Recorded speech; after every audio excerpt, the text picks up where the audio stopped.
किसी भी एरिया में किसी लड़की के साथ कुछ हुआ और वहाँ से कैंडल मार्च ना निकले, इंसान विरोध ना करे ना, तो सरकार कान में तेल डाल के सो जाती है। तो मुझे गुस्सा, नाराजगी, आंखों में आंसू, दिल में दर्द लिए आज बाल दिवस है। डीएवी की छात्रा ने देश के प्रति उसकी जो राय है, उसका जो गुस्सा है, आज बाल दिवस पर मेरे पत्रकार भाई आज डीएवी स्कूल गए, उन्हें सम्मानित किया गया। तो बच्चियों ने जो अपनी जो वक्तव्य को रखा है देश के प्रति, तो मैं आज पूरे जो वीडियो में आप लोग देखिए और अपना कमेंट्स जरूर देंगे। मैं समय समय पे आप लोगों के साथ जो है ना देश दुनिया की खबरें भी लाते रहती हूँ अपने फैमिली ब्लॉग के तहत। और 10th क्लास की बच्ची है, तो उसका जो गुस्सा है ना बिल्कुल फूट पड़ा है भ्रष्टाचार पर।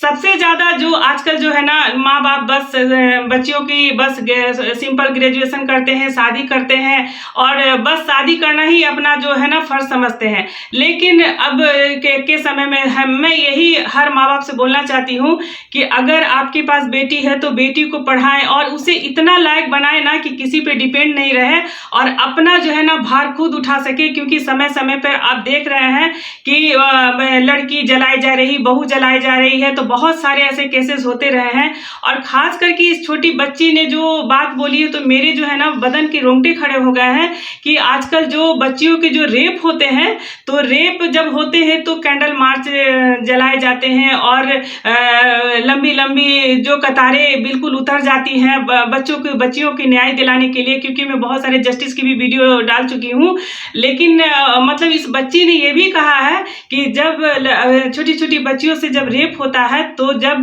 कैंडल मार्च निकलते हैं, जब बहुत ज़्यादा मतलब जुलूस निकलते हैं, तभी सरकार जागती है। बहुत सारे ऐसे भाषण में खुद उसके मुंह से ही मैं आप लोगों को सुनवाऊंगी। और मुझे बहुत मतलब ये चीज़ जो है ना बहुत मर्माहत कर गया अंदर तक। और मैं यही हर पेरेंट्स से बोलना चाहती हूँ कि बेटियों को बोझ ना समझे, बेटी को पढ़ाए लिखाएं, उसे इस लायक बनाए कि किसी पे वो डिपेंड नहीं हो। नहीं तो अगर आपकी एक बेटी रोती है तो आपका आत्मा रोता है। तो बेटी को पढ़ाए लिखाए और सरकार को भी मतलब एक बच्चे के मतलब तहत मैं सुनाऊंगी, उसके मतलब स्पीच के तहत मैं सुनाऊंगी कि बच्ची का जो है ना ये जो मैसेज है मैं ट्विटर के तहत माननीय हमारे मोदी सर को भी मैं टैग करूंगी। हमारे पत्रकार भाई ने आज डीएवी स्कूल में जा करके और बच्चियों से, छोटी छोटी बच्चियों से उनकी मन की बातें जानने की कोशिश की है। तो चलिए मैं बच्चियों के मुंह से ही आप लोगों को सुनवाती हूँ और अपना कमेंट्स आप लोग जरूर दीजिएगा। कुमारी झा है, मैं क्लास 10 की छात्रा हूँ। मैं BRL DAV से आई हूँ। अब तुम बताओ, कैसा सपनों का भारत कैसा होना चाहिए तुम्हारी नज़र में? सर, जब से मैंने होश संभाला है तब से मुझे भारत की सरकार से एक ही कंप्लेन है कि हम जब भी आए दिन केसेस देखते हैं कि लड़कियों के साथ छेड़छाड़ होता है, उन्हें पुरुषों के जो दर्जा हमने पुरुष को दे रखा है, जितनी सैलरी हम उन्हें देते हैं, हम उतनी सैलरी स्त्रियों को नहीं देते हैं बहुत सारे क्षेत्र में। तो इसलिए मैं चाहती हूँ कि जो है ना महिला सशक्तिकरण पर सरकार ध्यान दे। और दूसरी सबसे बड़ी बात कि सर हमारी संसद में भी बहुत सारी कमियाँ हैं। जैसे कि आप देखें कि जो हमारी लोकसभा है उसमें 550 प्रतिनिधि जो जनता चुनती है, लेकिन जो राज्यसभा है उनमें से एक भी प्रतिनिधि ऐसा नहीं है जिसे जनता चुनती है। तो मेरे हिसाब से राज्यसभा को रद्द कर देना चाहिए कि जब आपको जनता ने चुना नहीं तो आपको संसद में पैर रखने का जो अधिकार है किसने दिया। और सर मुझे दूसरी जो सबसे बड़ी मेरी प्रॉब्लम है वो है भ्रष्टाचार से।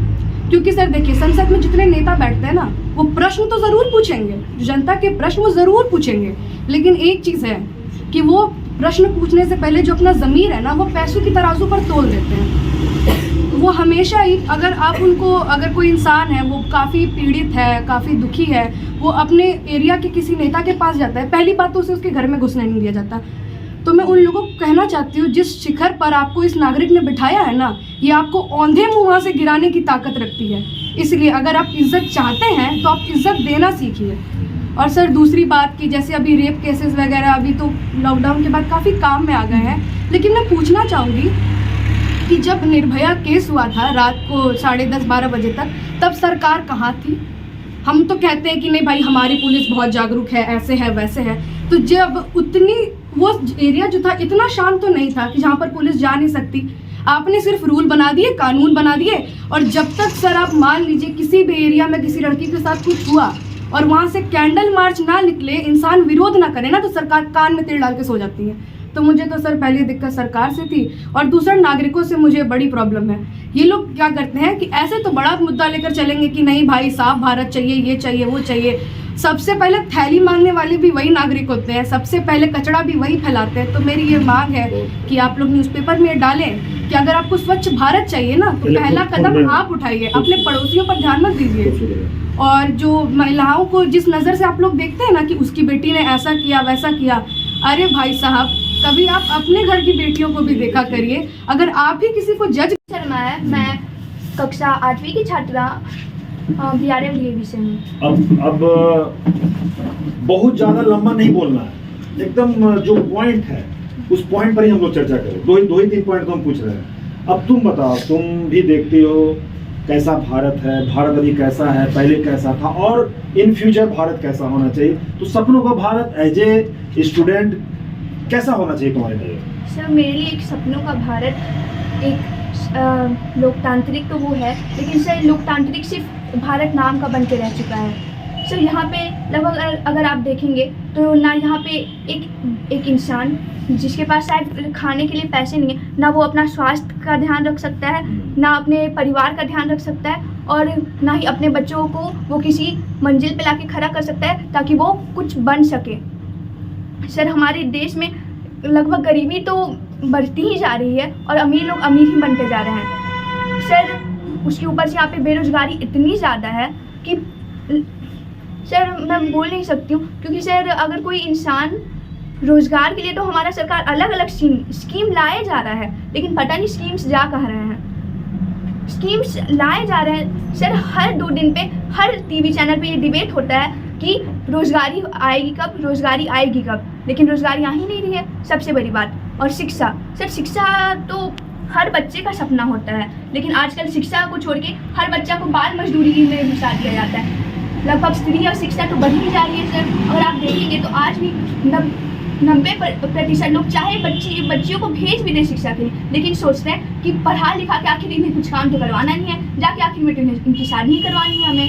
तो आखिर वो सोचते हैं तो शिक्षा में इन्हें दे के करना क्या है, रखिए यहीं पे शिक्षा। और सर स्वास्थ्य, अगर इंसान के पास पैसे ना हो तो लगभग हॉस्पिटल्स का बिल तो इतना ज़्यादा होता है कि वो अच्छा हॉस्पिटल अफोर्ड नहीं कर सकते हैं। सरकारी हॉस्पिटल में सुविधा नहीं है कि वो जाके अपने बच्चों या किसी का भी जाके वहाँ पे इलाज करवा लें। उसके ऊपर सर स्त्रियों की मतलब जैसे यहाँ पे हो गई है लड़कियों की सिचुएशन से दिन ब दिन, अगर आप एक दिन का देखें तो मैं इंडिया में बोल सकती हूँ, इंडिया में हर दिन 2000 रेप केसेस होते हैं सर, हर दिन 2000 रेप केसेस होते हैं सर। ये कहीं की व्यवस्था है? क्या पुलिस को देखा नहीं जाता है? क्या भारत दुनिया का सबसे बड़ा लोकतांत्रिक देश होने के बाद भी जहाँ पे कोई एक इंसान सुरक्षित फील नहीं कर सकता, महिलाएं सुरक्षित कोई सर महिलाएं सर वो लोग तो सर रात को कोई अपनी बेटी को भेज नहीं सकता है बाहर सर। इस